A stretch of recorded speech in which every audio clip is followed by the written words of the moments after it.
Good evening, good evening, good evening, everyone. She has the maracas back this week.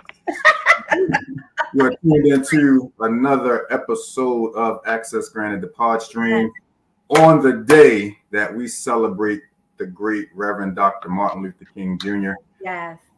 I pray that everybody had an amazing weekend and that I think it's important, and I'm going to shoot myself for saying this because I didn't have the chance to do it today, but to go out and just do something of service for someone, because that's what Dr. King was all about. He was all about service. My sister Alenia Renee is in the building. How are you doing, sis? I am doing wonderful. Just enjoying coming off of the celebration of our deltas, and what we have AKAs on yesterday, and today we have our zetas. So happy Founders Day for Founders Day to all. Yes. Sororities, because my daughter, it was Delta Central. As it should be that time of year. And yes. So for all of you frequent watchers, as you can see, I am in a new location in the house. My sister has encouraged me. Don't be telling on yourself. My sister has encouraged me to try to get a little closer to the camera. Yes. Yes, bring that audience in. I do want to share one thing, though. I want to share this picture.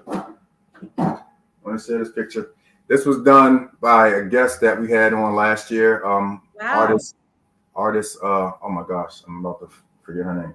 Laura Benson. How could I forget?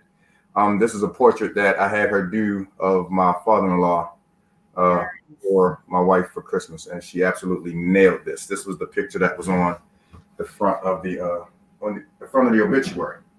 And you said Laura Benson? Laura Benson. We had her on. I don't know if you had started at that time. No, it probably was. Yeah, because I did that show by myself. I remember doing that show by myself. Any announcements? Anything you want to? Nothing announcing. Just I'm just glad that we're able to do the guest that we're doing tonight. Okay, on today. I think it's just befitting. It's right. Just befitting. I really do, because we all have grown up with him, hearing his voice, but it's just so wonderful to be able to have the opportunity to be able to interview him tonight. I don't want to age him. I don't want to age him because he looks absolutely great for his age, but yes, I definitely grew up. Yeah. And I know and I'm going to talk about this a little bit on the show. He used to do a Facebook Live every morning from his show. And at work, I used to faithfully hop on his Facebook Live. Nice. Really inspirational. And actually, I will go as far as to say, kind of encouraged me to step into doing what we're doing now. Honestly. Nice. Shout out to Sister Denise in the building. Hey, sis. Hello. Mixologist behind the amazing Access Granted Long Island Iced Tea. Nice. But without further ado, we're going to bring in our guest. Yes. I don't even have like a major introduction other than to say that he is definitely a television and radio legend. You know him as one of the voices of Heaven 600. He's a pastor. He's actually just an all-around just great guy. He's shown love. Yeah. Had a chance to meet him in person, and that's why I definitely wanted to have Pastor Lee Michaels up in the building with us today. Welcome to Access Granted, sir. Hey, how's everybody doing?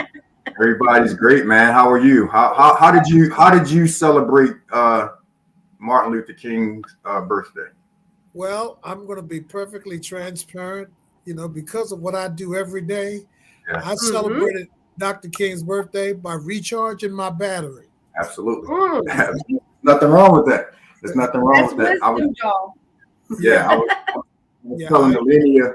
I was telling Alenia before we got on air that I actually went to Atlantic City yesterday for a show, and we got back this afternoon right around noon. So I've literally been in the bed up until about an hour or so ago, honestly.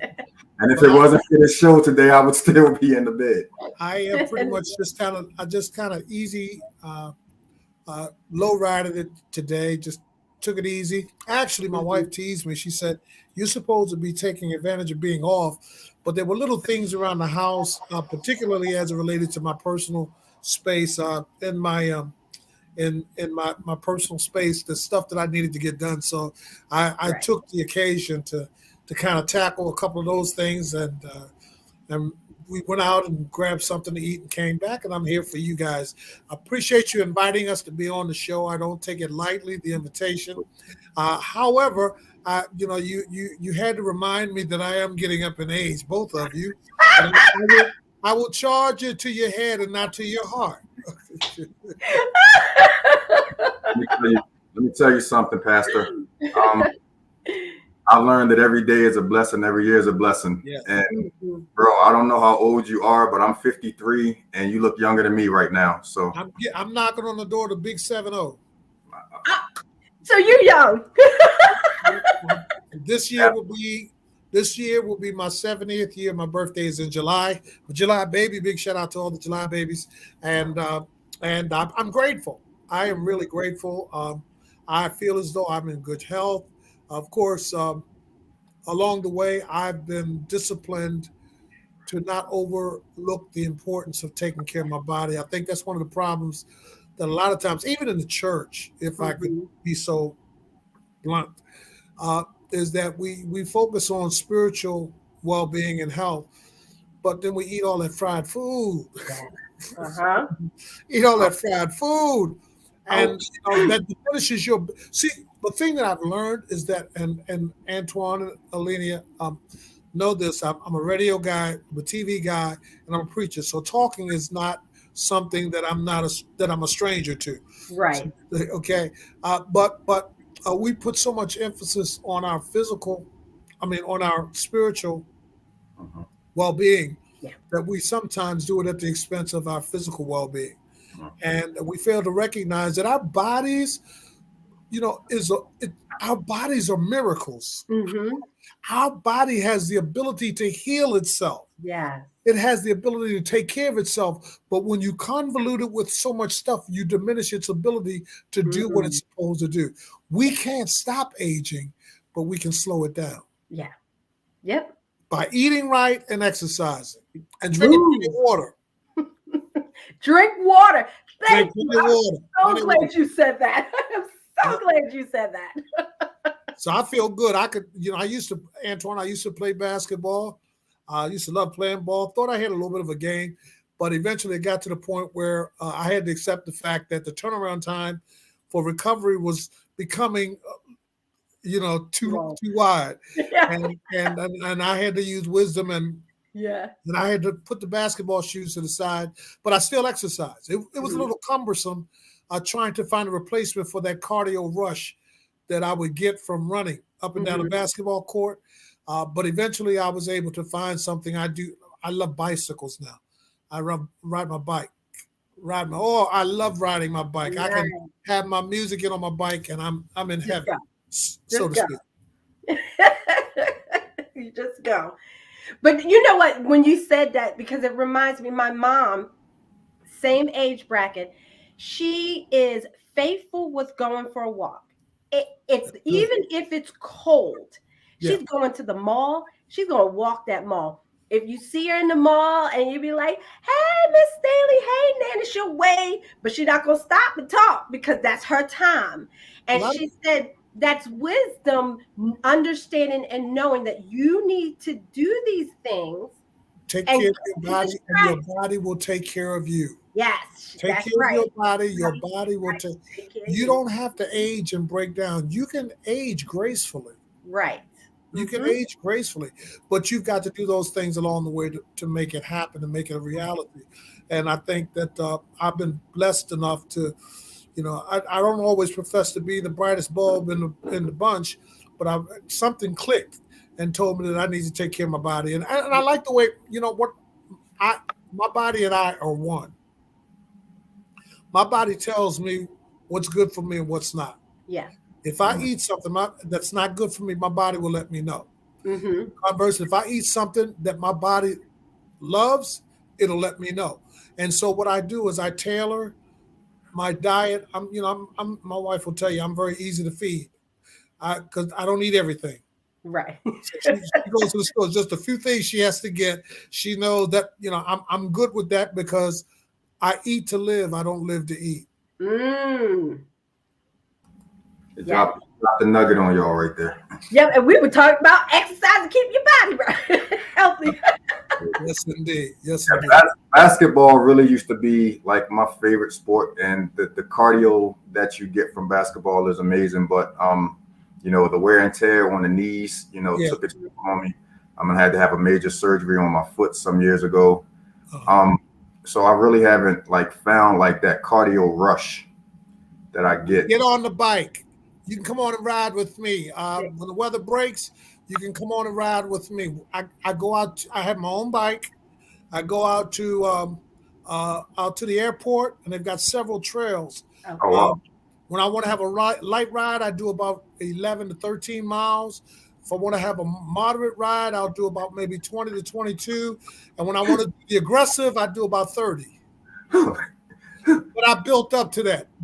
Trust me. I was going to say. I'm going on 70. I'm going on 70. I can do it. You can do it too. Right. Exactly.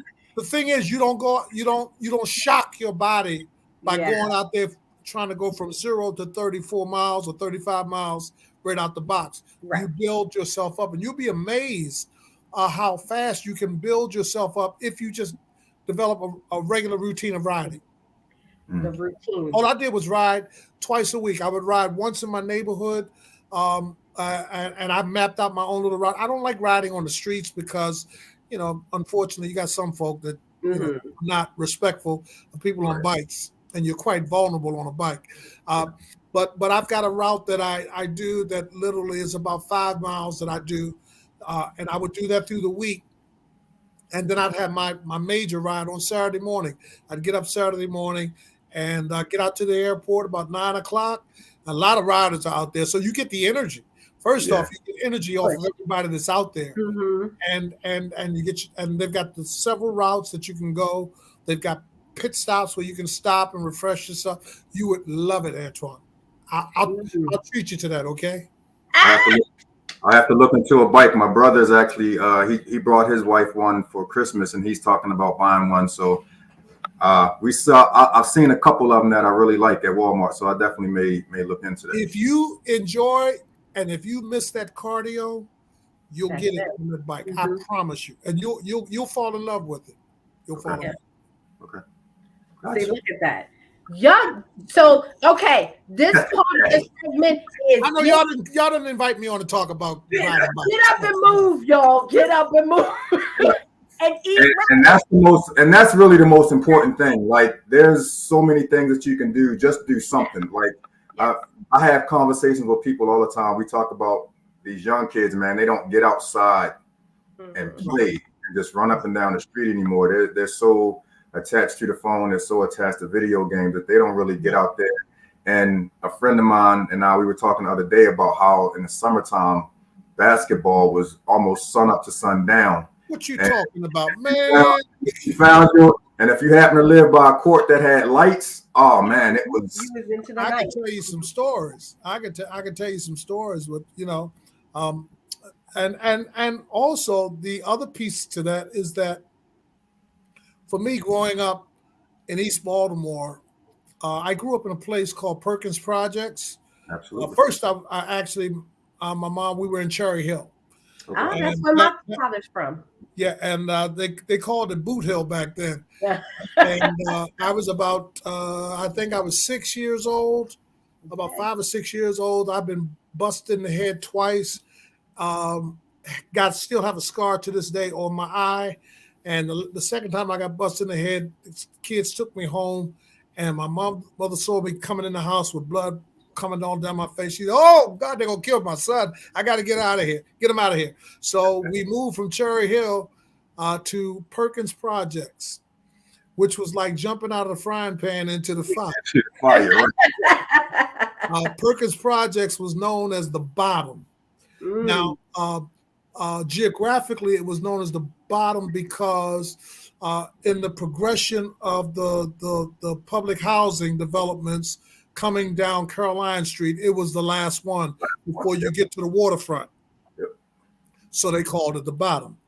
But from a cultural and sociological perspective, it was the bottom because, I mean, it was about as low as you can go. And it was very, I guess the word I want to use is impressionable. Mm-hmm. Very impressionable. All of the wrong things.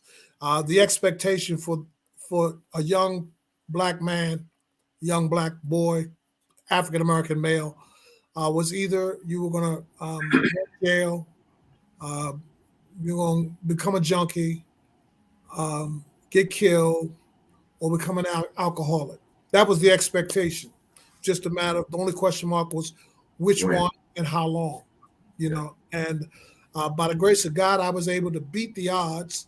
I was able to beat the odds first because I had a praying mother, and a lot of my friends used to call me lucky because a lot of times they would get in trouble for stuff. Now let me preface this: I didn't do anything crazy, but being in the hood, you tend to find your way to fit in. Mm-hmm. So, you know, I had my issues, and then I had, speaking of the issues, and I shared this on Saturday because I sponsored New Year, New You seminar workshop, and I was mentioning that to you guys, and it was weaved into my story because I felt like God had given me a story that I needed to tell, Right. and my journey of discovery began while down in Perkins Projects. One day I was around some other kids my age, and their fathers were in the home with them. They wasn't really supposed to be there because mothers had got the projects, but that's another story. Right. But anyhow, but they were making fun of me because my dad wasn't there. And it affected me so much so that I went home and I cried, and I talked to my mother. I said, "What's wrong? Why my dad's not here? What, he don't like me? What is it?" I didn't understand at that age. Right. And I realized that literally scarred me emotionally.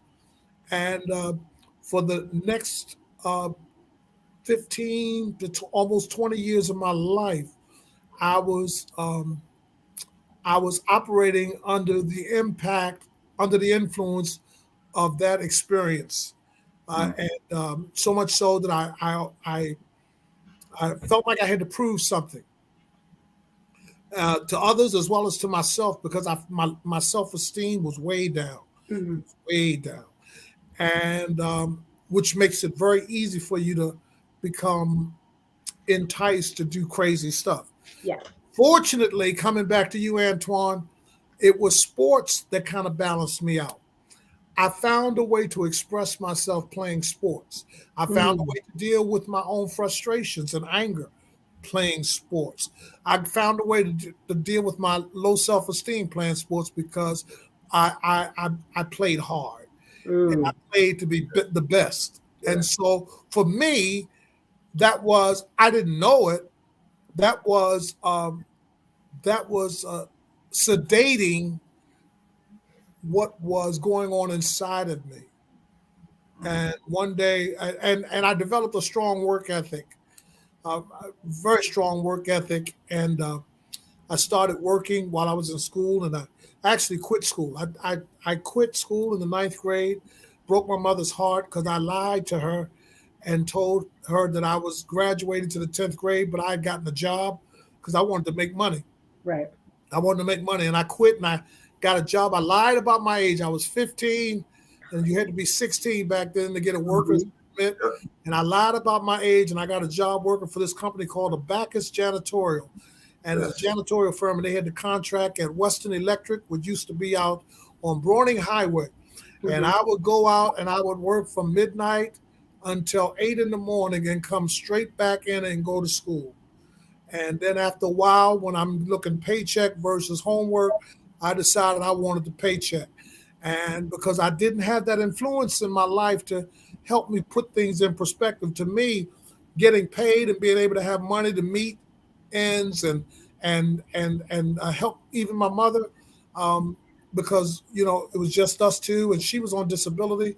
Um, that made sense to me at that time Right. because I had nothing, nobody pouring anything into me Yeah. that would challenge that. And so I didn't, my thing was, man, I don't care about Christopher Columbus crossing the Atlantic. I want to get paid. Right.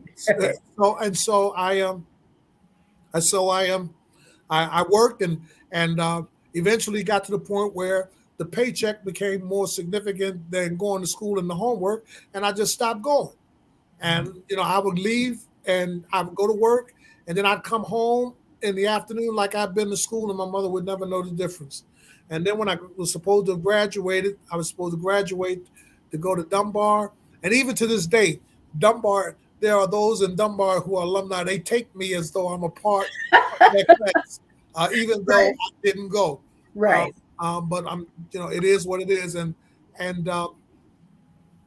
I worked, and my mom finally found out that I quit school. It broke her heart. That was one of those moments that was like, how did you get away with being out of the house from midnight to 8 a.m? How did your mom not know? Well, she knew I had the job, but she thought I was going to school. Okay. She thought I was going to school afterwards. I wouldn't come home until after 3. Right. So I'd get off, I'd hang out, or I'd go to, someplace, some of my buddies who were hooking school, whatever. I'd find some way to kill time until I go home and it would be like I was coming home from school.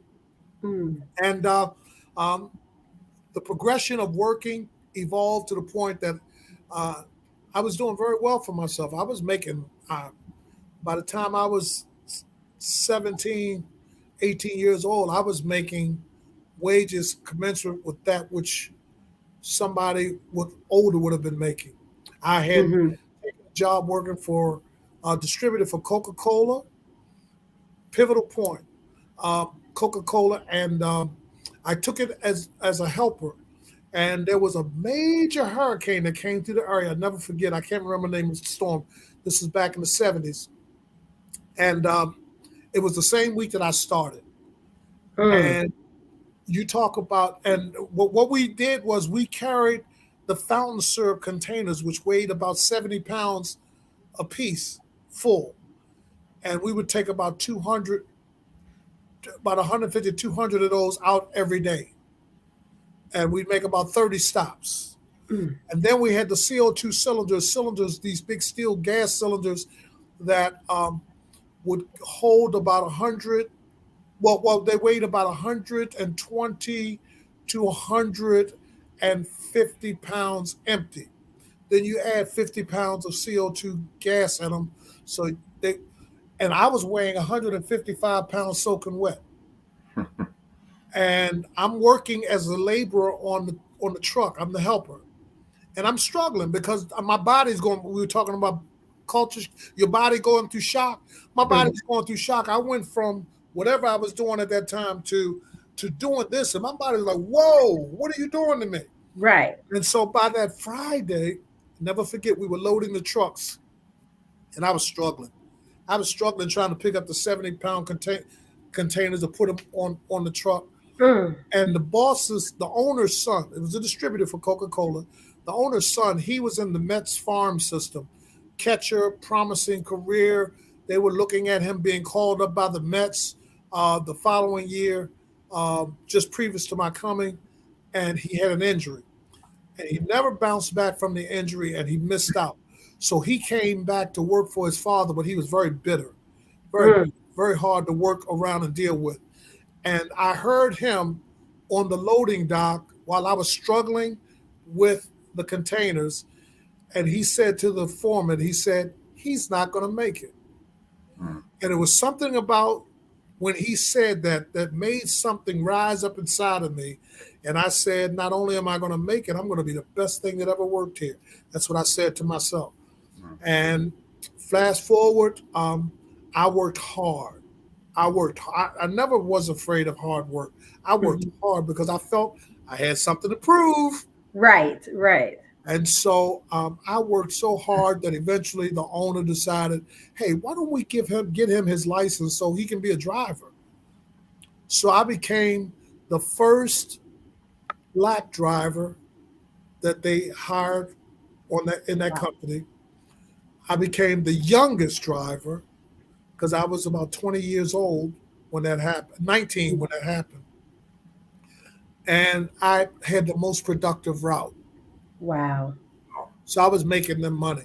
And so I was making so much money that I didn't know what to do with myself. I'll be honest with you. I was partying every night. Right. And I told this story at the seminar. I said, it got so crazy with me partying that I had a buddy of mine that would go and hang out with me.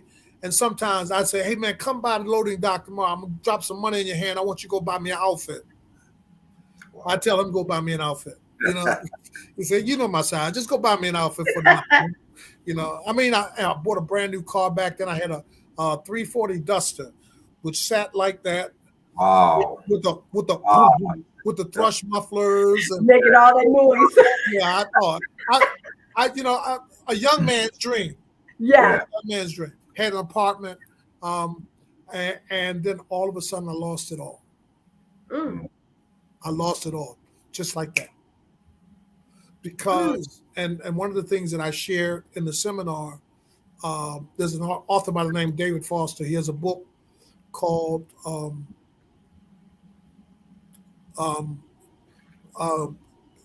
man, I can't remember the title, but it deals with the four stages of personal development. The first stage is survival. Mm-hmm. It's when you are so consumed with just trying to meet your daily needs, which is where I was in the projects, that you can't even envision anything else because you're so wrapped up in just trying, where's my next meal coming from? How am I going to pay my next bill? The second stage is security. Once you get a job and you got a paycheck and you don't have to worry about the day-to-day, now you're concerned about how do I make sure that I don't go back to survival mode? Right, so, right. You're getting insurance and you're in a bank account and all of these things, And then the third phase is success. When these pieces all start falling together, now you start looking, how can I be more successful? Right. Let me start a business, a little side hustle or something, and let's see if I can really be successful according to the world's definition of success. Mm-hmm. He said that when you go through those three, you're going to find that in most cases, you're going to be unfulfilled. Because life is not about survival, right, security, and success. It's about being able to do all of those and have significance. And it wasn't until significance became a part of my story that I became who I am today. There's much I could share about it, and I'm not going to belabor the point, but I had my low moment. And my low moment led me, because my low moment actually, when I lost the job and everything happened, I'll be perfectly transparent. I was walking up the street one day and I heard this voice, and this voice said, you need to change or else you won't see your 21st birthday. And I didn't know where the voice came from, but it scared the dickens out of me. Wow. And I joined the Air Force, and that started my search for significance. But I got sidetracked again with success when I got out of the military. I wanted to do communications, broadcasting. When I went to the military, I went in on a guaranteed job, and the guaranteed job was for communications. But when I got there after 4 days in, they came to me and they told me, say, the guaranteed job we promised you, we don't have it. It's not available. I'm like, well, what is it? You got me down here, you done cut my hair off and put me through all this grief, and you telling me I can't get the job? So what happens next? They said, well, you can choose another job, or we'll give you an honorable discharge and you can go home. Now, again, like I said, I'm not consider myself the brightest bulb in the bunch, but I was smart enough to know that an honorable discharge after 4 days was not equivalent to an honorable discharge after 20 4 years. Right. Right. Right. And so I told him, I said, man, you done cut my hair off and made me go through this. I'm here. So I said, what do I qualify for? Unbeknownst to me, on that second or third day, they got us up real early, and they had us going through a whole bunch of stuff, and we took a test. And that test was a logic test, which didn't mean nothing to me. I'm just taking a test. And at the very top of what I qualified for after we realized that we couldn't have the job that we wanted was computer science. Mm. So now this is back in 75. Computers hasn't even taken over yet. Right. So I'm like, well, what is that? Computer science. And the sergeant, he goes on to explain dealing with computers. My vision of computers was the mad scientist stuff, the big, Right. which is what I trained on. The Honeywell, the Honeywell 6000, the Burroughs 3500, National NCR, National Oh Cash. my gracious. Oh yeah, those are the computers. Are you with me? Those are the real deal. Yes. Those are the mainframes. Right. I worked on those, and when I got out of the service, I did my first year at in computer management at Coppin, and in my first semester of the second year, I'm sitting in the class, and that voice spoke to me again, Mm. and it said to me, "This is not what you're supposed to be doing." And so immediately I raised my hand and excused myself from the class, thanked the instructor, and went down to the admissions office and withdrew. And by the way, I didn't mention the fact that my getting into the Air Force, I did have to go back and correct my GED situation. Okay. So I did go get my GED, and I locked myself someplace for 30 days and self-taught myself. I got a book from Mondawmin. There was a bookstore in Mondawmin at the time, and when the recruiter told me he could get me in, but I would have to get my GED. I left the recruiter's office, went to Mondawmin, told him I needed a self-help GED book, and they showed me one. It was about that thick, and I went to a friend's house, and I said, take my car keys and hold them for me, and don't let me get them back for 30 days, and just let me stay so I can do this. And I stayed there for 30 days, and I got it done, and I got my GED. So fast forward, I come out of the military. I just withdrew from Coppin, and I went to a broadcasting school I discovered was up on Harford Road called BIM, the Broadcasting Institute of Maryland. And I went there. The first thing I saw was over the studio when they gave me a tour. There was a sign that said, and I never forgot it. Now to this day, it still has meaning for me. It said, "If it is to be, it's up to me. If it is to be, it's up to me." And that was my mantra every day. If it is to be, it's up to me. I really believed that the journey that I was on was going to be rewarding. And so, and I felt that, my heart was into this. So, Right. so I went all out, and I was able to get a job. The school session was from September until May. I got a job in March. Mm. And they had to release me from school Mm-hmm. so I could go take the job. So I never graduated Oh my. until 5 years later when I was the guest speaker for the graduation. Wait a minute, y'all. While I'm speaking to them, I'm telling them, I'm here to celebrate you. But I'm graduating today with you. Oh my goodness. Yeah. God was all in it. And that's where the radio piece started. So did you start off with Heaven 600 No, or did you? I started with a station down on the Eastern Shore. Actually, it was two stations. It was WESP FM and WCEM AM. And WESP FM was rock. Eastern Shore's rock FM 106. Right. And WCEM was big band. Now, unbeknownst to me at the time when I took the job, Right. That's what I'm saying. I feel like. yeah, this was the best thing that could have happened to me. Wow. Being a young black male who loved the party life, Mm-hmm. loved hanging out, which loved the music. You're getting a If I different- would have gone to a station that played my favorite music, I would have never been challenged to develop. Okay, I'm with you. Keep But talking. because I had no point of reference with either one of those stations, Mm-hmm. I had to learn radio. Right. So I mean, my learning curve Mm-hmm. was shortened because I was focused on radio and not the music, Right. not trying to be a star. Even though when I worked for the rock station, they called me Venus because it was a white station, and you know who Venus was, right? Venus from WKRP in Cincinnati. Cincinnati. That guy. Wow, Venus flytrack. Wow. Yeah, they call me Venus. They call me because I was the black guy on the rock station. Right. Got you. Got you.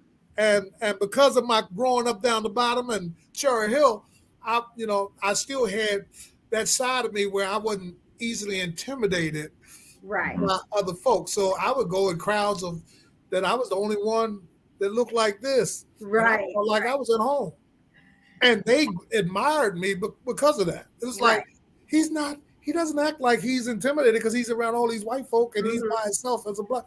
I didn't care. Hey, they didn't understand that when you spend time growing up in projects, there's not much outside of those projects that are going to intimidate you. Right. At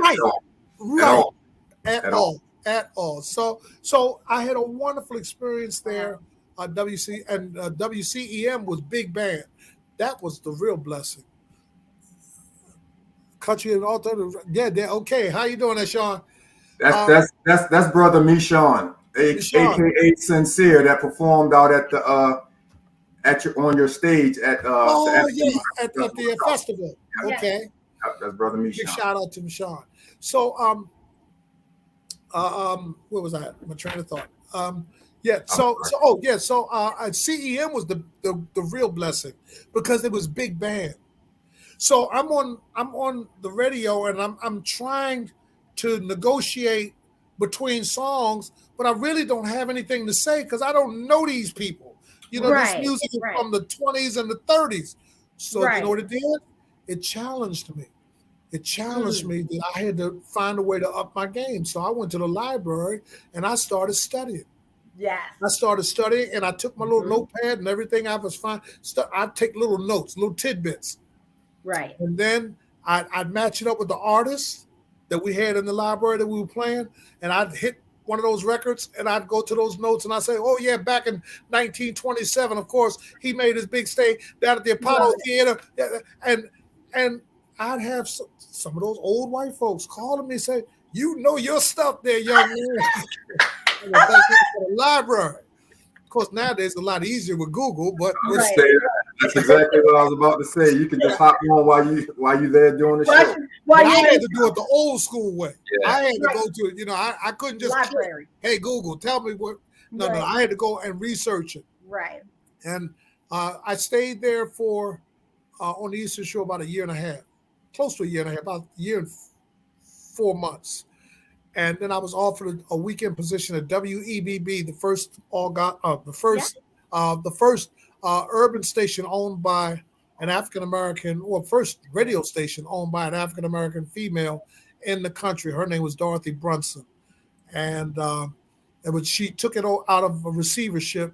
She bought it out of receivership from James Brown because James Brown had bought the station, and during his heyday, he had a lot of stations. But then when he got sued and went bankrupt, he lost everything. And so the stations went into receivership and she bought the station. So I came in on the weekends and I started playing music at the clubs.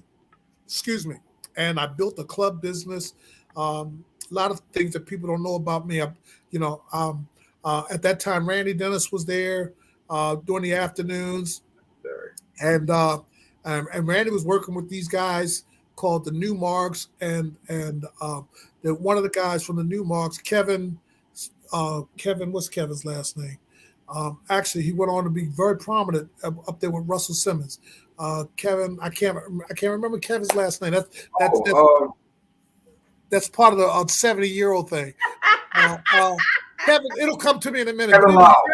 Lyles, Kevin. Kevin Lyles, yes, with the Newmarks. And Kevin was a hard worker, so he deserved everything he got. Right. But Randy left and went to New Orleans, and pretty much at that time I had built my little DJ business. I had 8 DJs. I didn't even spend anymore. I just went around and collected the money and paid everybody, and made real good. Made out real good.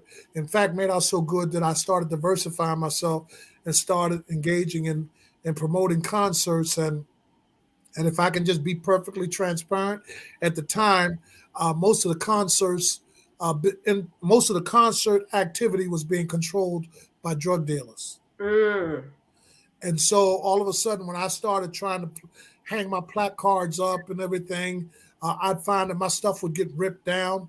And I'm like, well, what in the world happened? You know? Right. And I had secured several groups, the Manhattans, Howard Hewitt was in the group. Shalimar, Thank you. Shalimar, the Manhattans, and it was one other, I can't remember. And I put down a hefty deposit for them, and I had my placards out. And a week before the concert, Norrie Walters was the booking agency up in New York. And I put down a hefty deposit according to their instructions. And a week before the event, they called me and told me that they were pulling all of the acts. Oh my goodness! I said, "You can't do that. You got my money." They said, "What? We can't let them come into the market." I'm like, "What do you mean you can't let them come in? You got my money. We've got a problem here." Now, the project that Perkins about to come out. So he says, "Look, there's some people down in your market who bring us a lot of business, and they tried to discourage me by pulling my stuff down, but I kept going. And my event was picking up steam. So now, since they couldn't stop me by discouraging me, they literally placed a call and said, we're going to take all of our business away from you if you let this guy put this concert here." Right.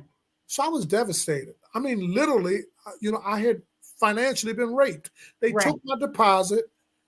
They took the artist back. They didn't give me my money back. Oh, my goodness. And, of course, I could have gone through a long, drawn-out legal thing, but I wasn't feeling that.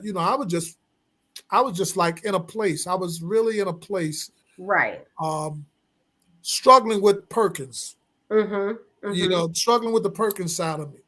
And then God opened up a door, and I met this fellow, came by the radio station, and we had to cancel the event.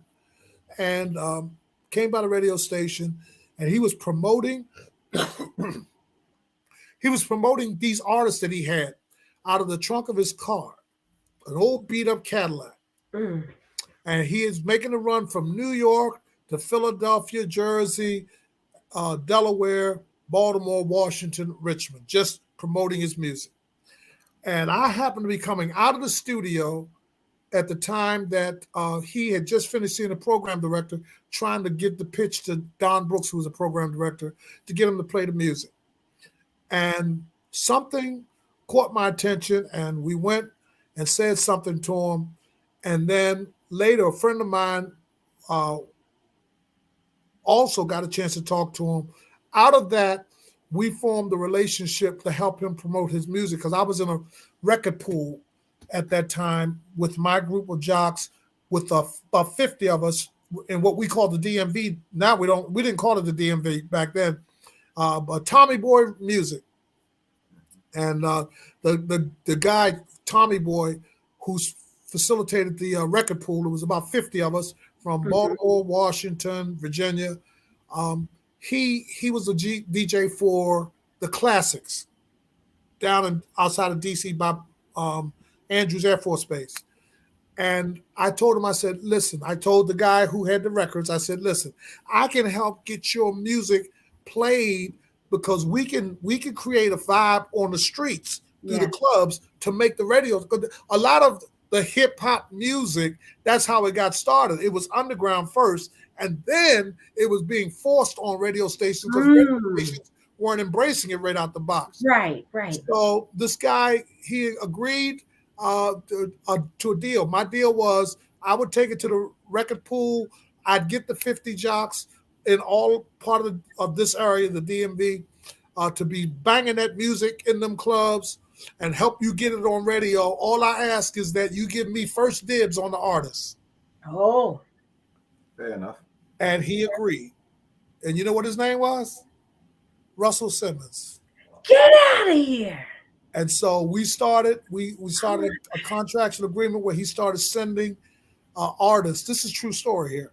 Wow. He was going to make these artists available to me as he broke them. The first one we worked on, the first project, was a girl by the name of Dimples D, and she had a Marley Marl as her DJ, and the song was called Sucker DJ, Mm-hmm. and it was just a boom, ba pop, ba doom, a boom, boom, boom, just the beat, right? And I'm like, okay, young people love it, okay, young, but I'm an R&B crooner, I'm okay. So I needed a place to put them. So there were no facilities big enough to accommodate what I had envisioned. And then I heard about the skating rink called Rhythm Skate. Yes. You remember? Yes. Which I is now, used to those skate who don't there. know, it's the Empowerment Temple. Simple. Yup. And so I went up and I cased the place, if you would. I went up one Friday night, and the guy that owned it, his name was Melvin. I can't remember Melvin's last name, but he was a school teacher in the school system, and he owned the skating rink. And I went up there and I just cased the place. I looked and I saw he had maybe about 100 people in there, and I noticed he charged $5 a head, so that's $500. Mm-hmm. Okay. And then I gave him, I said, maybe he makes about another 3 or 4 in concessions and then skate rentals. I say, so roundabout, I'm looking at, he's probably making about $1,000 tonight, give or take. So I went to him and I expressed to him I wanted to rent his facility once a month to have an event. And this was my deal. I said, and I'm willing to guarantee you $1,500 each time, or $2 a ticket, whichever is greater. Okay. So he's like, oh, shucks. All I got to do is open my doors and I'm going to make my $1,500 I was going to make anyhow. Right. More than what I was going to make. Right. Or $2 a head. So I had the young lady, Sucker DJ, the song Sucker, Marley Marl, Dimples D, and Marley Marl. And I had them up there for an event, and we had 2,400 kids at $6 a head. Oh my goodness. Oh my He goodness. looked at me when he got his part. He thought I was the second coming of Jesus Christ. I'm sure. And the first thing out of his mouth before thank you was, when we going to do the next one? Good. So I did a series. So what had happened was, I believe that God had allowed me an alternative to what I had lost when I was trying to do the R&B. Right. Now, some might say, how in the world is he putting God in this? Because when God has his hand on your life, It doesn't. Right. he may take you through even unconventional means to get you to where he wants you. Right. Because remember, I was still stuck at success. Mm-hmm. I had yet to cross over into significance. Right. Right. You with me? Yes. Yes. And so I started having these events, and I had one event with Run DMC, Houdini. There was a band here called the Panama Band, and a young guy I reluctantly took because I didn't know him, but they were telling me he was going to be the hottest thing out of New York, and I'm like, I don't care about that. I don't know him. I got Run DMC. I've got Houdini. I got the Panama Band. I don't need him. I'm good. They said, man, you need to take him. You need to take him, my associate. And I reluctantly said, okay, I'll tell you what, I'll give him a train ticket and $100. and they agreed. And he came down and he slayed the house. And I came out when he came up, the sea of people that just made their way to the stage blew me away. I'm like, who is this guy? LL Cool J. Oh my goodness!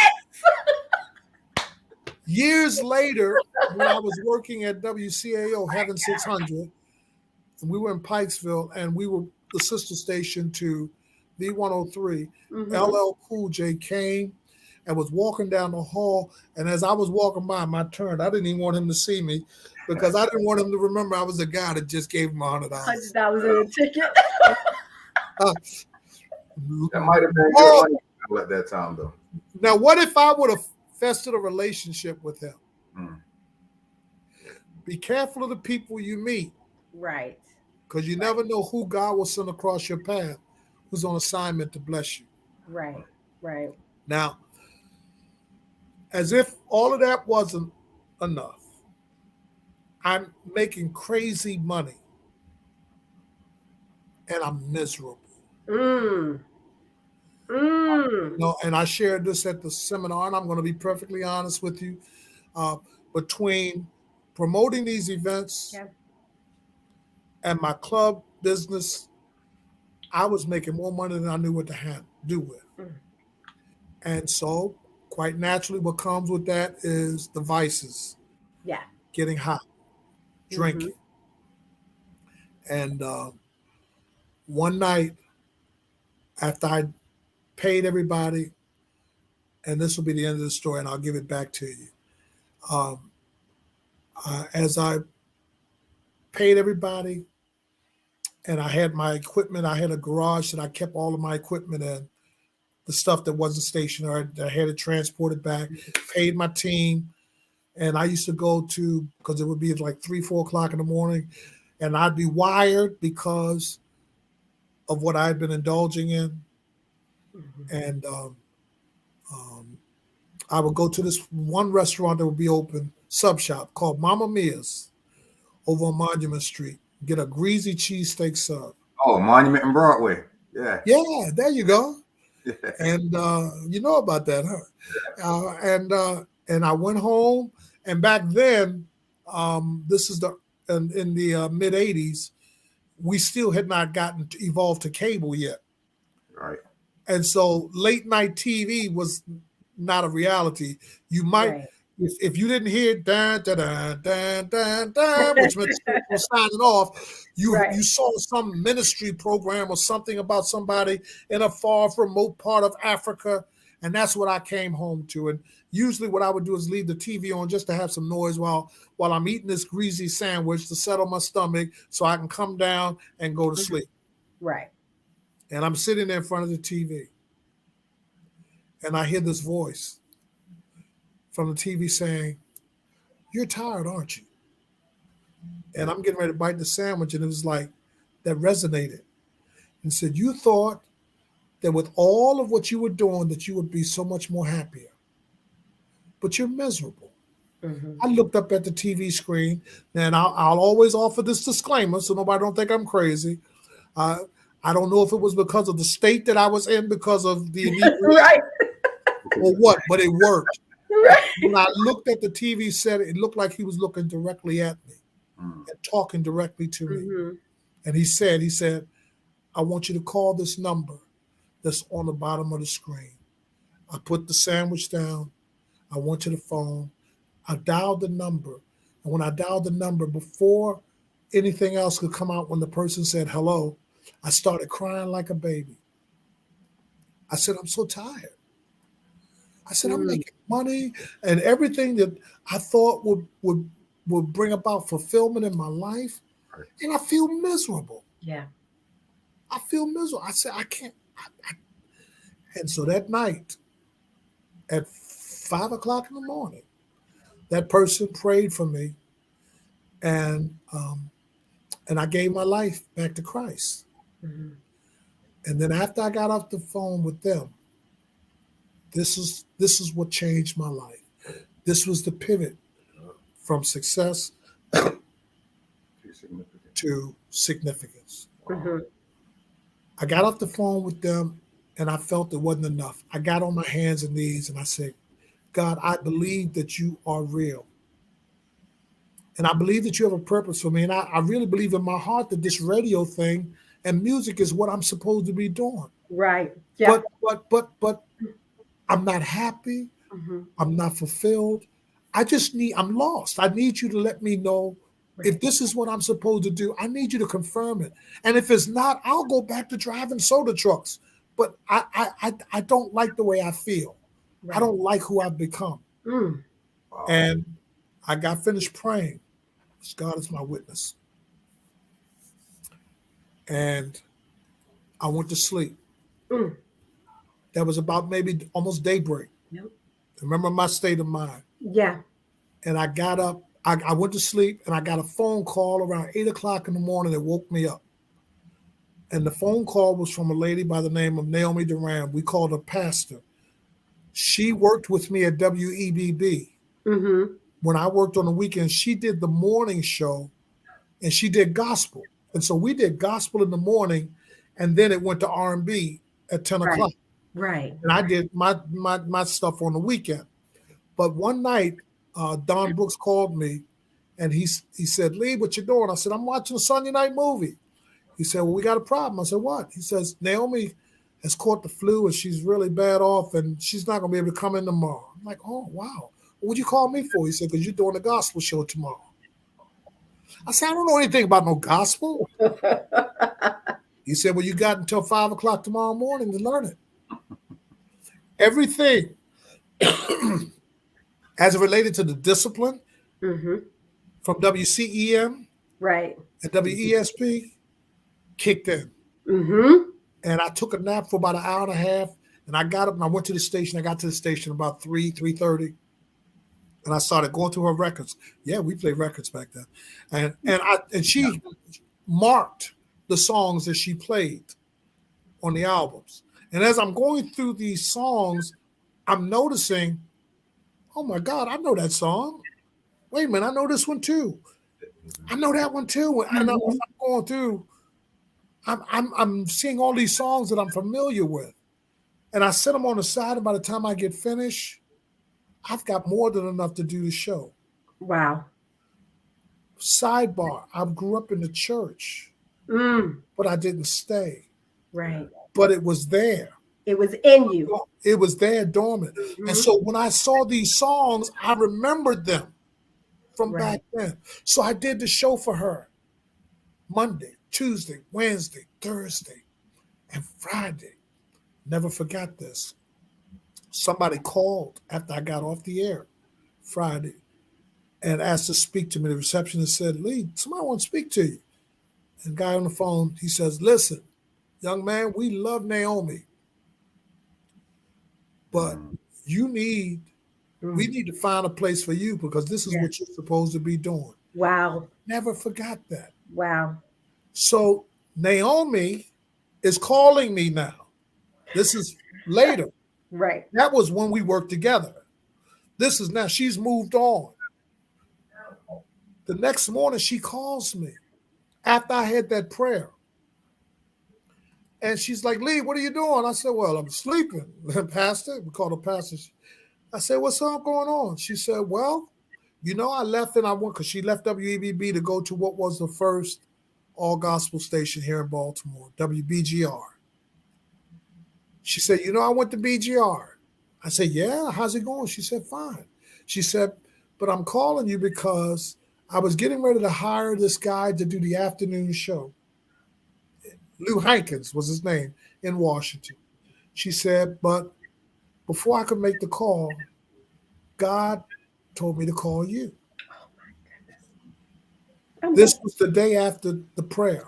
Mm. I said, say what? She says, God told me to call you and offer you the position. I couldn't believe it. It was surreal. I said, could you excuse me for a minute? Because I'm remembering my state. I'm like, maybe I'm dreaming or something.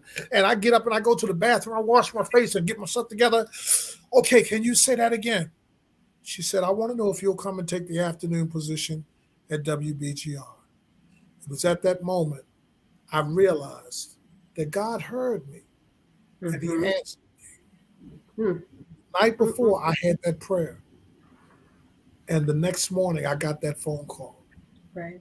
I immediately got up. The next day, I went to the radio station. I told the general manager that I was leaving, and he said to me, he said, "Well, you sure you want to do that?" Because he knew what I was. He knew the success I was having on the streets, making money and all of that. He said, "You sure you want to do that? Because if you do that, you'll never be able to come back because there'll be a stigma on you as being a gospel DJ." Mhm. And I said to myself, not to him, I said, after what I just experienced in the last 24 hours, what would make you think I would want to come back? Come back. Yeah. Mm. And that's where significance finally found me. Yeah. There's so Oh, much more to the story, but that's enough. I done took you all the way up to 8 o'clock. That's enough. you. But that's where we needed to go, because I think for the beginning of this year, I think a lot of us as artists, creators who are out there doing things, sometimes you can get in that cycle of doing, and then there's just something nudging at you saying, you know, I know what I should be doing. I know, but then you look at what you're doing. Is it really what you should be doing? It's like you're playing this tug of war and this fight. Yeah. And sometimes you need someone to come in and validate, hey, it's okay. It's okay to do what you was doing. But once you get that nudge, you either gonna listen or you're not. Right. And if you don't listen to it, you might find yourself in a cycle, a spiral of always feeling that low. Might be Unfulfilled is a term that I use. yes, Now yes, you understand why in this yes. season I announced that I'm retiring after this year because God has finally released me Mm-hmm. to move on into the next stage of my life. Yeah. 70. I've had 43 years. 43 years in radio. That's awesome. 2/3 of my life has been behind a microphone Mm-hmm. and a TV screen. Yes. And God has finally released me. But one of the things that I wanted to do before I go was to provide a forum that I could speak to the great inside of others. And that's Right. why I said I had this New Year, New You Summit, Mhm. a seminar, because that was my opportunity to speak into the lives of those who were there, to Yeah. let them know that their journey is not isolated. There are Mhm. consistencies with what they are going through, with others that others go through. But the objective must always be to get to significance. Significant. If you get to significance, everything comes together. Mm-hmm. And so, I mean, it went so well that what started out as a one-time thing to just encourage and inspire has now transformed into a commitment to do it every month, once a month. We're going to do it once a month, and the people, they registered to sign up with me. They understood my vision. This was my give back. This was my give back. Mm-hmm. Because I believe that if you're grateful for what God has given you and afforded you to experience, lip service gratitude is fine, but finding ways to express it in action is better. Yeah. And so for me, this is my way of saying to God, I am grateful Yeah. for what you've done, and I'm looking to be able to use it also as a springboard into the next season of my life, which I hope and pray will include being able to do more in activities of that sort. Motivational speaking. I'm not going to stop preaching. I love Mhm. preaching the word of God. Right. Okay, and in some capacity, I'm going to still be doing the communications thing. I'm just not going to be doing the Monday through Friday, 6 to 10. Right. Uh, but I'm going to still be engaged and involved, and most importantly, I'm going to have by way of uh, eliminating that commitment Monday through Friday, more time to make myself available. I want to do life coaching. I mean, I believe that there's a few things that I've learned in this journey, particularly as it relates to one's relationship with God in the midst of one's quest for whatever it is they're trying to accomplish. I think there's some things that I can share that can help folk. And so, what I want to do is, with whatever God gives me as the remaining time of service in this life, I want to be able to find ways to give it Right. back, and help. What's the old saying? To pay it forward, pay it forward. So that's where I'm at. So what you just said is so true. That's what I want to do, and I'm excited about it. I'm, and the ownership of the company. I'm at iHeartRadio, and it is so encouraging to know that I've got a company that appreciates me. They wanted me. They said, "We want you to stay until just check out the day before you check out." Right. And that's a wonderful thing when you got employers that appreciate you. They appreciate what you bring to the table. Obviously, for them, it's motivated by key factors. Revenue, making money. Right. They make a lot of money off of me. Right. Yeah. That's the way it is. But they respect the brand. Yes. Who I am. And so that's so gratifying. I could go on and on, but Antoine, I don't want to just take over your podcast, man. I'm just here to share, but I just hope somebody out there heard something. Yes. To encourage them. And if you tune in, I'm going to share it with you, Antoine, if they would be so inclined to want to know about the next seminar. I'll be passing the date on, because, again, we just had it Saturday, and we haven't even had a chance to look at the calendar to decide when the next one's going to be. Wonderful, because I was going to ask that. Key wants to know about Grace and Glory. Grace and Glory, my producer for the moment, is working with me to have me to continue to do Grace and Glory for a period of time. I don't know how much longer after. The first phase will be the transitioning out of radio. The second phase will be what God has to say about Grace and Glory. And the third phase is whatever God wants me to do as far as the church. But right now, Grace and Glory is still on the table. The church is definitely still on the table. That ain't going on, because I'm a minister first, But the bulk of my time is consumed. She said you got a little while longer. Thank you.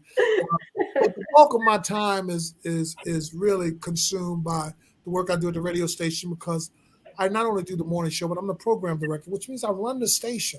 Okay. So that means I don't work on the clock. My computer, I could be working. I've got 3 computers. One is for the station, one is for the church, and one is for me. And so, a lot of times people think, well, he got off the air at 10 o'clock, he's free. No, that's not the way radio works at all. Yeah. And it used to be so bad. My boss used to come to the station, because he bounces back and forth between Washington and Baltimore, because now they've consolidated the markets as it relates to radio. And he said, will you go home? Because, remember I said, I never had a problem with hard work. Right. And work is not hard when you're doing something that's your passion. Right. So I don't see myself, for the last 43 years, I haven't worked. If that makes sense. Yeah, because you're enjoying what you're doing. I enjoy what I do. Yeah. But the reality is that the radio station consumes the greater bulk of my time. So in order for me to be able to embrace what God has for me in the next season of my life, I have to be willing to let go of something in order that I might be able. My grandmother said this. And this is a great story, but I can't tell it all now. Take too much time. But the bottom line was, my grandmother, Lee came from my grandmother. my father's mother. Her name was Cora Lee, and they gave me Lee because of her. And I last time I had seen her, I was 1 year old until when I was in the military, and I was 21. And my father came through. He trained horses. He was a trainer for race horses.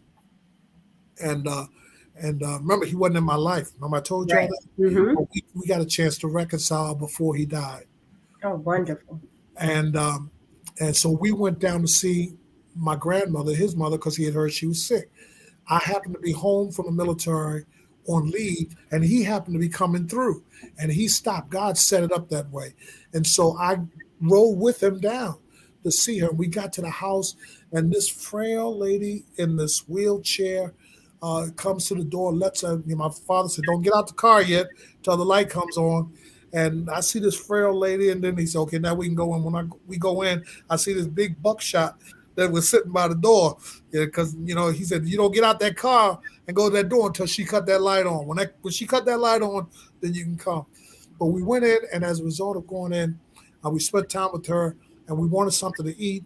And she didn't have anything in her refrigerator except a few pieces of chicken that was uncooked. And my father said, well, we're going to go in town and buy something. And my grandmother said, no, you go ahead and eat, cook that stuff. And my father said, no, we're not going to take your last. And she said, you better go ahead. Well, she won. And so I'm sitting there mesmerized by this little frail lady. First off, because I hadn't seen her. Right. And I said to her, Grandma, why is it that you would let us take your last when we could have went in town and bought something and all of us could have eaten? Yeah. And she looked at me, life lesson. She looked at me and she said, boy, you see this house that I'm in? I said, yes, ma'am. She said, it's paid for. Wow. She said, I don't owe nobody nothing. Mm. And I'm well taken care of. Don't you let the wheelchair fool you. I'm well taken care of. And you know why? And I said, why, Grandma? She said, because I live with both hands open. Mm. Something gets out, but something always comes back. Here's another God moment. Hear me. I went to sleep with that in my spirit because it really registered with me. Looking at her situation and hearing those words, her testimony. I was awakened the next morning by somebody knocking on her door. Of course, she's in a wheelchair, so it takes her time to get from the wheelchair from the bed into the wheelchair. So I go to the door and answer the door. It's a white couple, young white couple, look like they were in their 30s. And they said, hey, Cora Lee, we came to see Cora Lee. I said, I'm her grandson. Can I help you? She said, no, we just tell her, and they gave me the names. And so by that time, I'm turning to tell my grandmother she's wheeling herself out, right? And she gets to the door and they say, hey, Cora Lee, look, we were at the market and we thought about you. So we picked you up a few bags of groceries. Mm. Before she thanked them, she turned to me and she said, you see what I mean? Ah. Something goes out, but something always comes back. I've lived by that and it works. It's true. People who are grudging and giving because they're worried about losing are losing because they're not letting go so that they can give. Your hands and your arms can only hold but so much, right? Huh? Your hands and your arms can only hold but so much. Right? That's Oh correct. my goodness. So at some point you have to get rid of some stuff in order to Get that. There you go. There you go. when you're bringing your groceries out of the car, you have to go in and put some groceries down so that you can go back to. Yeah. And so I never forgot. And ever since she spoke that over my life, that has been a governing principle.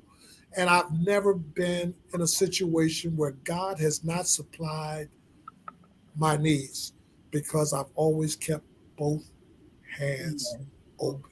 Sometimes you got people who don't understand the principle who will see that as an opportunity to take advantage of you. But you can't allow that to pervert your premise. The premise has to stay pure. Regardless of what they do, that's on them. But you have to do what you have to do because the kingdom principle is that as you do it, it brings it back. Jesus said in Luke 6, give and it shall be given unto you with good measure, pressed down, shaken together, and running over. But many times people forget the most important part of that. He says, shall men give into your bosom. So there is a spiritual principle that is released in your giving that automatically commands somebody to be on assignment to be a blessing to you. Mm. Y'all got me preaching. Oh, Y'all got me I'm not mad at it. So, not at all. We needed that. Y'all went from the Perkins kid to the preacher. From Perkins to the preacher. So we got to know. First off, I want to acknowledge my pastor, Pastor Philip Miller Sr. Hey, From Victorious Living Faith for tuning in.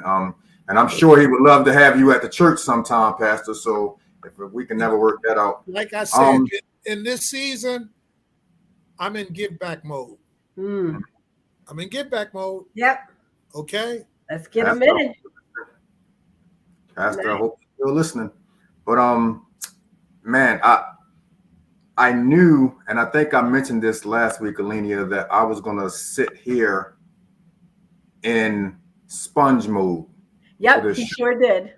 To take something. And I wanted to get to know the story. Pastor's chiming in. Let's set a date. Set a date. Antoine knows how to get a hold of me. Absolutely. Let's do it. Let's do it. Wonderful. Bless you, Pastor. But I just want to thank you, Pastor, because to me, I love when we can get people up here to really be transparent.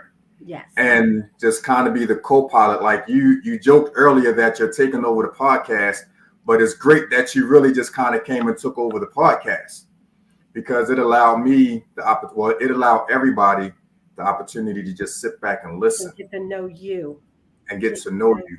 And the thing that's sitting home for me is the part that you talked about earlier, because we're always looking for that success, whatever that success may be to you. And a lot of times that success is financially motivated. But we know a lot of people that had money that were living in dark places and ended up committing suicide. Yes. Traps. It's a trap. When you're sealing, there's an African proverb. I got a whole bunch of stuff, man. I tell you, there's an African proverb that says that you can take a group of mosquitoes and put them in a jar and put the lid on the jar, and they will hit the top of the jar to the point that their expectation is the top of the jar, that you could take the lid off and they'll never go beyond that. And the problem is we have made success our lid. Mm-hmm. Success is not our lid. We need to go beyond that and become more. Can you imagine what this world would be like if everybody was consumed with living a life of significance instead of pursuit of success? Mm-hmm. Can you imagine how that would transform the whole paradigm of our existence? Mm-hmm. Unfortunately, this world has created the ceiling of success. But success doesn't guarantee anything, because you've heard the saying, it could be here today and gone tomorrow. Yeah. But significance has eternal implications. Mm-hmm. It's like legacy. It's like when you die, we're celebrating Dr. King. Yes. He lived a life of significance. It lives on, even though he's gone. Mm-hmm. Now, all of us can take from his book and recognize that as it relates to the personality and persona of Dr. King, we can do that in the world in which we live. You don't have to be on a grand stage. It could be in your family. Yeah. It could be in your marriage. It could be with your children. It could be in your home. Amen. Amen. Yes. We have to take on the whole idea that life. I always say this to my congregation, and again, I have all these little nuggets because I try to register with folk. I say, service is the rent that we all pay for our time. Oh. Now the question is, have you paid your rent? Rent. Yeah. Have you paid your rent? Mm. All of us have to ask ourselves that. Mm-hmm. Mm-hmm. Have you paid your rent? This is good. This is so good. And for those of us that would like to come to your service and get more of that word, Yes.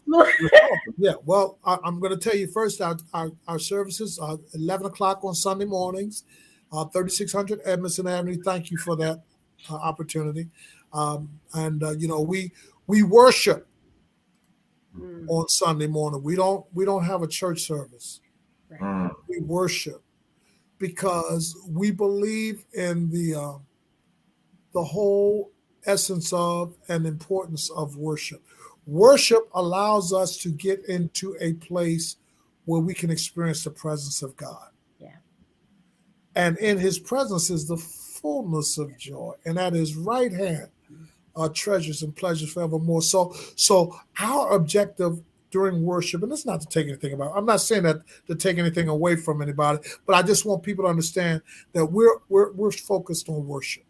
Mhm. And as it relates to the word of God, um, I'm a teacher preacher. I really believe in making sure that we understand exactly what the implications being brought forth in the word of God is suggesting to us today. Because sometimes I think we get handicapped by the mystical, and the Mm, mystical keeps us from seeing the practical. yeah. Oh, Jesus performed miracles. Well, how did he perform those miracles? Because he said, I and the Father are one. Well, he and the Father are one. What did he mean by that? Does that suggest that there is a measure of agreement that we can attain with the Father that can release the power of God through us? Mhm. Divine enabling, so that there are things, Jesus said, greater things than these shall you be able to do. But you've got to be able to be in that place of agreement so that how can electricity flow unless there be some agreement in the path that is flowing? Right. You got me preaching. I'm sorry. wow, Stop. wow, Antoine. wow. One of my favorite songs is "Let Go, Let God." So Yeah, let go, and if this is the way that God is moving us, then yeah. Yeah. it is. I love this kind of talk because this is who I am. Yeah. Yeah, It was This it was this is not. necessary. Yeah, this. It really was. You coming on here was so necessary. Yeah. Well, to yeah. God be the glory. He knows. He knows. Yeah. Mm-hmm. And So and I listened for that voice. And I'm gonna tell you, I've had enough Right. experience with that voice. I listen for it, and whatever it say, I always jokingly say So that if necessary. he tells me that a mosquito can pull a wagon, I'm not going to ask him how. I'm gonna just hitch him up. yeah, I know that's right. I know that's right. I know I definitely needed it, and thank God that I ended up being able to make it out to Towson that day to support Mishon because if I'm not mistaken, that morning, we had actually um, gone to serve underneath the Oh, express. down the fence. That Yeah, love the hopeful. Yeah, I know what you're talking about. That event. And then we left that event to actually go to Essex Day because our church is located in Essex. So we had a table at the church, and I was like, I love Brother Mishon as a brother, but I also love his MC ability. So once he told me that he was out there, I was like, bro, I gotta come and support. And thank God I did because that kind of reconnected, the connection with this. And I knew that I had to get you up here at some God point. don't make no mistakes. He don't make no mistakes. And I also want to give a shout out to Jade, who I didn't know that you were managing at the time because I met her out there as well. Right. And I've actually had Jade scheduled a couple of times, but she's going through some personal issues and everything. And so we're definitely going to get her back up here. Transitional stuff. She's doing some transitional stuff. She's going through some transition right now. So as soon as she's done, because like she came on right after me, Sean, that day. And in the midst of me congratulating Mishon for the great job he did, I was blown away by this voice that I was hearing on the stage. So Right. yeah, I'm glad that I've learned at a relatively early age that there is no such thing as coincidence. absolutely. Everything is by way of providence. Yeah. God is orchestrating He's ordering steps and he's orchestrating everything. The thing that what he's uh, watching for is to see if we're paying attention. Mm. Mm. Because once he sees that he can get your attention, that's when he makes himself known. Right. Right. Moses was in the wilderness, but once he got that burning bush, it got his attention. Attention. Mm-hmm. Once God got his attention, he said, "Now that I got your attention, here's what I want you to do. Come back Right. there and tell Pharaoh Right. to let my people go." Mm. Right. But he had to get his attention first. Yeah.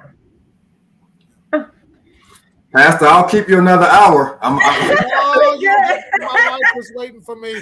Absolutely. We have to let him go. Yeah, absolutely. Loose him and let him go. Yeah.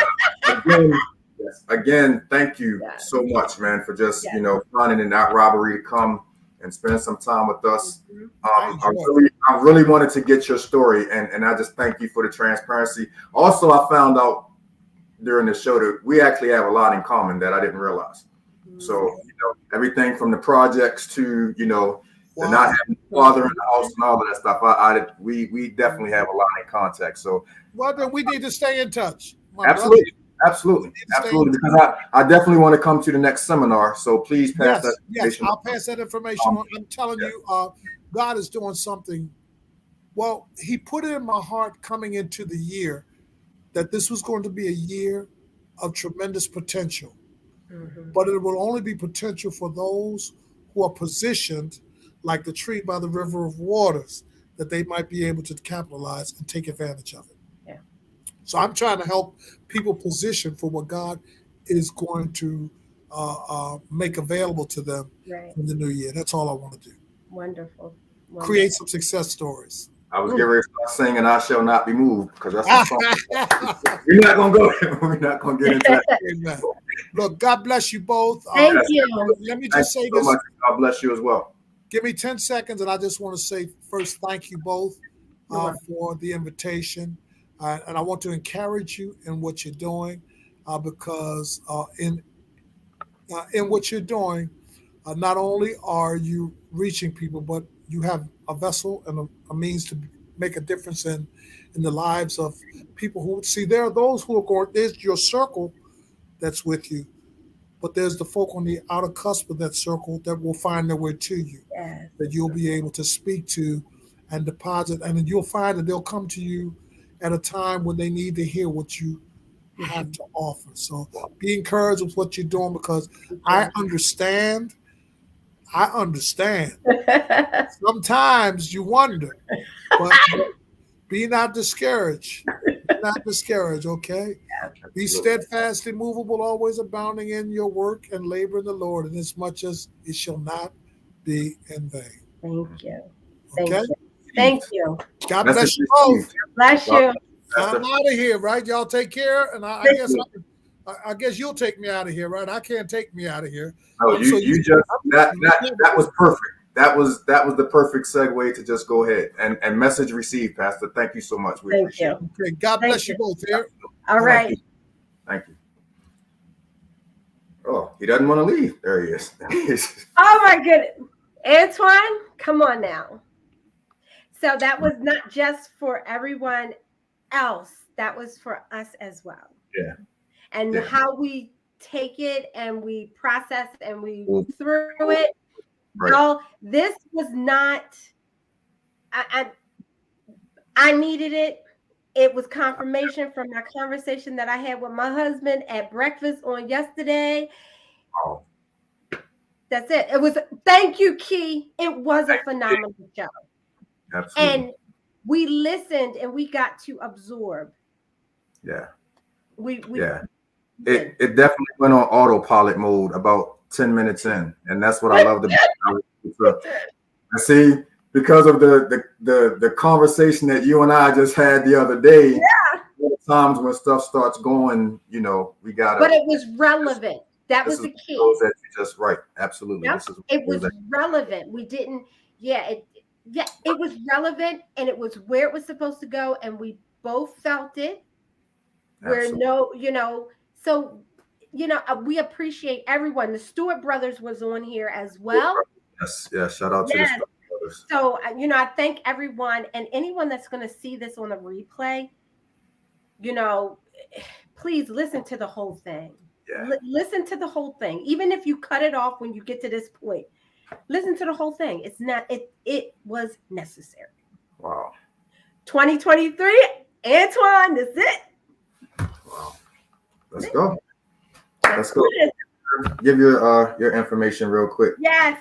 Y'all join me over there at Alenia Renee on I'm sorry. I got so excited, but Alenia Renee on YouTube, Alenia Renee on Instagram. You can find me, and I'm on TikTok as well. So you can find me there at Alenia Renee Life Coach. Real quick. He's laughing. That's a couple things I want to touch on. Prayers out to my cousin Otis, my brother. Yes, he was misbehaving. He's home. Yeah, he's home from the hospital. We spent a couple of days in Bayview. Yeah. Still love my Ravens. Missed most of the game last night, but I see that they fought, and everything. Shout out to them. And my sister-in-law, Dina, Reed is also, she was on here tonight. She was the one, her and her husband are the ones that we went to Atlantic City with, and we had an absolute time. So shout out to them. Next week, you will not be here because you will be celebrating your anniversary. Yes. So happy anniversary to you and the hubby in advance. Love you guys. We appreciate you guys. I always think to myself that I need to thank your husband because this is time that you could, be spending quality. Right. So thank you to him for lending, us for an hour or two. Appreciate that. And just appreciate you, sis, and all of the work that you do. So we'll be back next week, man. I'm actually going to go and watch this show again before I go to sleep. That's how good this show was for me. It was good. It was good. You guys, me, Sean, get in the studio and do some work, bro. I see that you're saying it's confirmation. Yes. Let's work, bro. Yep. We love you guys. We will see you next week. Deuces, I'll see y'all too. I guess I might be back here, again next week. And again, shout out to with your father-in-law, artist Laura Benson for this amazing painting.